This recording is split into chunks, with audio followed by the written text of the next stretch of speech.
This whole project started with his son, he mentioned, who lives in Burgos.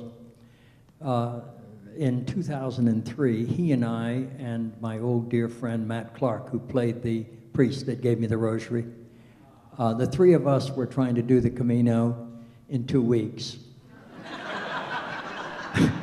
We didn't have a lot of time because I had to get back to LA that summer to begin the new season for the West Wing. And so my sister, who lives in Madrid, suggested that we rent a car and drive it for future reference, and so we did. And we drove north to Burgos, the city where the little boy stole the bag. And we went to the refugio, and they were crowded, and a fellow suggested we go to this place called the it was a Caso Roao called El Molino. It's in the film. It's where the Dutchman is cooking our food. We stayed there that night, and we were invited to the Pilgrim Supper. And during the supper, the family was serving us, and their youngest daughter, this very beautiful young girl named Julia, came in, took a look at his son Taylor. Taylor took a look at her. They're still looking at each other. They're married, and they live in Burgos, and that's how the whole thing started. So Emilio realized that if he was ever going to see his son again, he had to start making trips to Spain, and while he was there, I suggested he consider the idea of doing a movie on the Camino. Bravo, bravo. How, as an actor, do you trust both your instincts and the audience? I trusted him. He said, no acting on this film. Just show up, listen to me, do what I tell you, everything will be fine. Yeah, but I had to know when to get out of his way as well. I had to know that he was in the moment and to not step in, right? And he was so on the mark. There were a few times he wasn't, and I did have to step in. You know, he's a very gregarious guy, and he likes to shake everyone's hand, and he likes to jump into a crowd and take pictures with everyone. And so for me, I had to keep reminding my father that you're not that guy yet. You're not the guy shaking everybody's hand. You're not friendly. You're kind of a curmudgeon.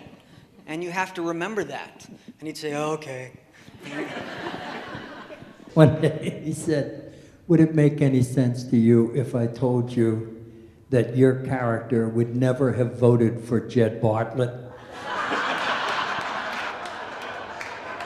And hopefully what we tried to do in the film was to make sure that it never came off as preachy or anything other than human. And I think when you go to the Camino, when you spend time there, you realize that, yes, of course, there's this Spanish cultural backdrop, which is undeniable, but it's so much bigger than that. I think there are as many non-believers as there are believers. There are people who are transitioning from a job or from a relationship or whatever it is. So, I think they're all doing, you know, this. They're all making an effort to unite the will of the Spirit to the work of the flesh.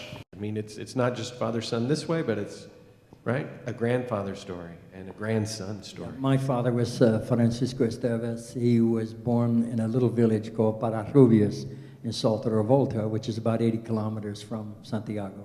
So yeah, it was a full circle coming back. I think what we tried to do with the film was what the Camino tries to do for nearly 1,000 years, and that is to invite all the guests who choose to make the journey for a transcendent experience. It doesn't force you to have it. It only allows it to happen if you are so inclined to take the journey. And that, I think, is what the main message of our film is. If you are so inclined to take this journey, take courage, enter. It's worth it.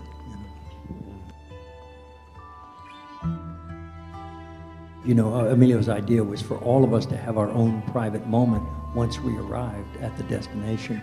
Nobody knew what the other ones were going to do. We didn't know that the big Dutchman was going to drop to his knees, which just still takes my breath away and brings people to tears. And we didn't know that Jimmy was going to weep openly, that he had a transcendent moment. And in his brokenness, he found something deeply personal. We were all alone in those moments. We didn't know we would get access to the cathedral. Oh yes, that was... You better explain that, yeah.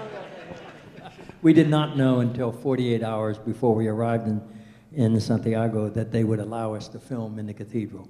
If we were not allowed to go into the cathedral, we had no movie, no matter what. They had never allowed a feature film to be shot there before, and they get requests every year because, though this is maybe the first or the second film for American audiences about the Camino, there are many that are shot in Spain, and they always say no. So, you know. They only allow news footage and occasional documentary, but never a feature film. They were very reticent, and Emilio literally ordered the cast and crew to begin to pray and make sacrifices to open that door when we got to Santiago. It's true. People experience a joy in that cathedral, and they're watching that huge incense device. It's called the Butafamero, flying across the cathedral, pulled on the string. It is the most extraordinary thing. No one has ever seen that on film before. And it has an effect on people, and it is a deeply powerful thing, and I can't tell you why, but it's extremely joyful. And that has given me an immeasurable sense of gratitude and joy myself that I was a small part of what this kid did. We learned that making a film is one thing. Getting it seen is totally different. That's why we're here tonight. We're still on this journey. Spread the word, people. Tell a friend. Reverend Scott. I had a serendipitous lunch at a place in Seal Beach called Patty's. Happens to be right next door to the Salon Meritage in which the 8 murders occurred. In discussion with a couple of my friends, I found out that a week later, about 6 or 8 of the women whose friends were the stylists that were killed went to go see a movie, and none of the movies appealed to them except The Way. And it became an incredibly therapeutic experience for them. So, pure gift for them.